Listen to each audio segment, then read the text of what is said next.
Se liga, ó, você pode pedir a sua pizza e ganhar esse prato aqui sempre com o cupom CHARLA10. Presentaço da Forneria Original. Tamo junto, galera. Você acompanhou muito o Renato, assim, primeiro como jogador, enfim, depois como treinador e tal. O Renato, pra chegar hoje no nível que ele tá de técnico no Flamengo, assim, quando você convivia com ele, você esperava que ele ia se tornar esse treinador? Porque eu lembro de ter frequentado treinos quando ele foi técnico do Fluminense, que era uma coisa muito diferente do que ele faz hoje, né? Você esperava que o Renato se tornasse um treinador de excelência, talvez o melhor do Brasil? Não esperava. Mas ele se tornou, né? Eu não duvidava que ele se tornaria um jogador... Não duvidaria nunca que ele se tornaria um treinador de excelência. Sim. Mas é diferente de esperar, né? Então, assim, se alguém me perguntasse naquela época, Ilan, e eu cobri o Fluminense em 2008, durante a Libertadores inteira. Exatamente. Pela TV Globo. Eu era o repórter da Globo com o Fluminense na Libertadores, que foi até aquela final. Então, assim, eu viajei com o Fluminense em todos os voos, né? Não é que eu estava lá nos jogos. Então, o nosso voo, eu estava sempre no voo do Fluminense. E foi um ano em que os voos, especialmente, estavam atrasando muito.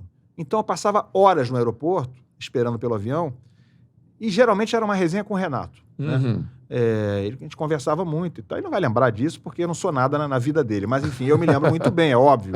Né? E tinha outros jornalistas, mas a Globo sempre botava o repórter dentro do avião. Então, assim, o Renato, para mim, sempre pareceu, e aquilo não era o comecinho da carreira dele, mas ainda era uma fase inicial. Ele tinha sido campeão em 2007 com o próprio Fluminense.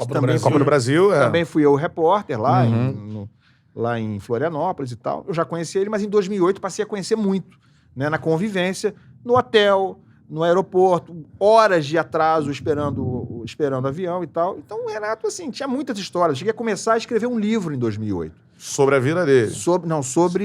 Sobre a trajetória do Fluminense na Libertadores. Sobre a trajetória do Fluminense na Libertadores. Mas aí deu azar. Tanta gente falou pra eu escrever. Ilan, você tá o tempo todo, o Fluminense vai ser campeão. Eu era favorito contra a LDU. Muito favorito.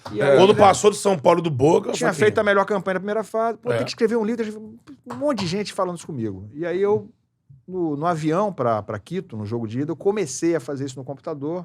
Escrevi lá 10 páginas, mas ficaram só aquelas 10 páginas. Porque aí tomou de 4-2 lá, eu... Opa, deu a minha falei, acho que não vai ter livro, não. Então, assim, nunca aconteceu. Então, assim, eu tinha tanta história de bastidor com o Renato ali, de coisas que ele tinha falado, O Renato é um baita cara de bastidor, de contador de história. Que eu falei, tem que botar isso pra galera saber o que aconteceu nos bastidores. Mas, enfim, eu acho que naquela época eu já percebi o quanto o Renato era ambicioso. Ele é um cara muito ambicioso, né? No sentido positivo da palavra, não acho que seja em excesso. É ambicioso porque ele se enxerga um cara muito competente, que ele confia, ele é um cara muito autoconfiante, às vezes demais, né? Nas entrevistas, mas ele é um cara... Naquele ano, ele tem aquela pérola, né? Tem, vamos falar dessa.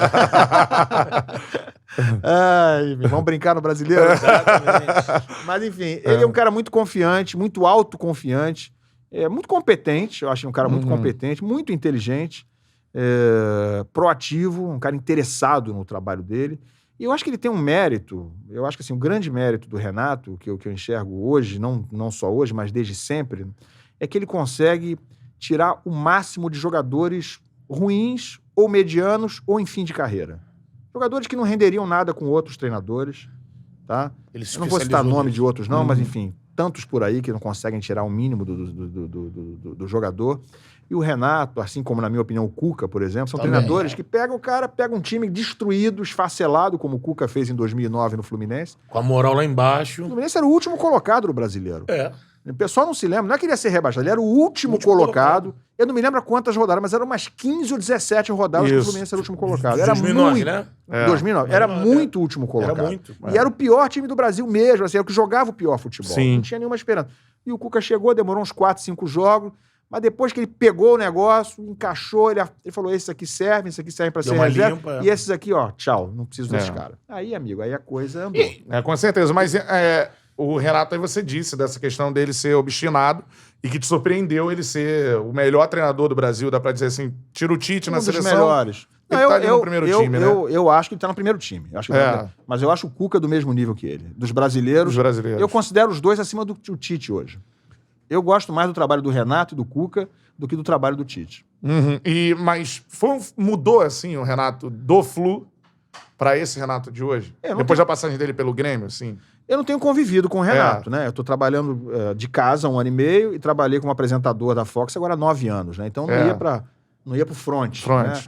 Né? Cara, e assim, se você pegar essa entrevista que botaram, essa matéria que botaram minha de ontem na TV Manchete, o que me chamou a atenção foi esse aspecto aí. Você vê a entrevista que tá o Renato Gaúcho me dando no Porcão, com uma faixa aqui na cabeça. Ele era jogador do Fluminense em 95. O que ele fala, o jeito que ele fala, é o mesmo Renato, mas é muito parecido, não é? O mesmo Renato, é claro que é, mas assim, é muito parecido. Então ele mudou pouco. Eu acho que ele mudou pouco. Agora, ele tá mais maduro, né? Obviamente, a gente com talvez a única vantagem de ser velho, né? Eu posso dizer isso de experiência própria, é que você ganha maturidade, ganha experiência e algumas coisas você melhora, né? Sim. Algumas infantilidades que você já fez ou falou, você vai pensar 2 vezes. Pode até falar de novo, mas você vai pensar um pouco mais. Então, o Renato hoje é um cara muito mais maduro, muito mais preparado, mesmo do que 2008, embora ele tenha feito um ótimo trabalho em 2008. Eu acho que ele é diretamente responsável pelo sucesso, quase título do Fluminense na Libertadores de 2008, mas ele melhorou. Eu acho que é óbvio que ele melhorou.